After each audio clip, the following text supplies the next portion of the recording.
একবার এক গরিব ও ক্ষুধার্ত পথিক মরুভূমির মধ্যে দিয়ে হেঁটে যাচ্ছিলেন। তার কাছে কোনো খাবার ছিল না এবং তিনি এতটাই দুর্বল হয়ে পড়েছিলেন যে আর এক পা ও হাঁটার শক্তি তার ছিল না। হঠাৎ তিনি দূরে একটি খেজুর গাছ দেখতে পেলেন, যার ডালগুলো পাকা খেজুরে ভরা ছিল। তার মুখে হাসি ফুটল। তিনি কোনো মতে হেঁটে গাছটির কাছে গেলেন, কিন্তু গাছটি অনেক লম্বা ছিল এবং তার কাছে খেজুর পাড়ার মতো কোনো মই বা লাঠি ছিল না। তিনি হতাশ হয়ে আকাশের দিকে তাকিয়ে আল্লাহর কাছে প্রার্থনা করলেন, হে আল্লাহ, আমি খুব ক্ষুধার্ত, তুমি আমাকে এই খেজুরগুলো খাওয়ার শক্তি দাও।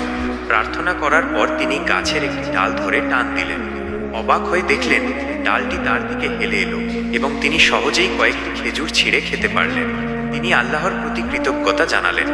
খেতে খেতে তার মনে হলো, যদি আমি আরেকটু বেশি খেতাম।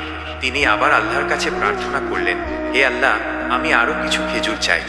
এবার তিনি ডালটি ধরে টান দিতেই আরও কয়েকটি ডাল তার দিকে হেলে এলো।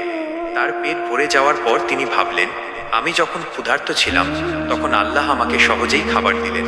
এখন আমি পেট ভরেছি, কিন্তু এখনো আমার সামনে এতগুলো খেজুর। তিনি আল্লাহর কাছে বললেন, হে আল্লাহ, আমি এখন পরিতৃপ্ত।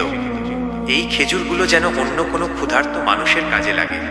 তার এই কথা শুনে খেজুর গাছটি আবার সোজা হয়ে গেল। এই গল্পের শিক্ষা হলো, আল্লাহ আমাদের প্রয়োজন অনুযায়ী সাহায্য করেন। যখন আমরা বিনয়ের সঙ্গে তার কাছে চাই এবং আমাদের যা আছে তাতেই সন্তুষ্ট থাকি, তখন তিনি আমাদের আরও বেশি দেন। কিন্তু আমাদের মনে রাখতে হবে, আল্লাহর দান কেবল আমাদের প্রয়োজনের জন্য, লোভের জন্য নয়।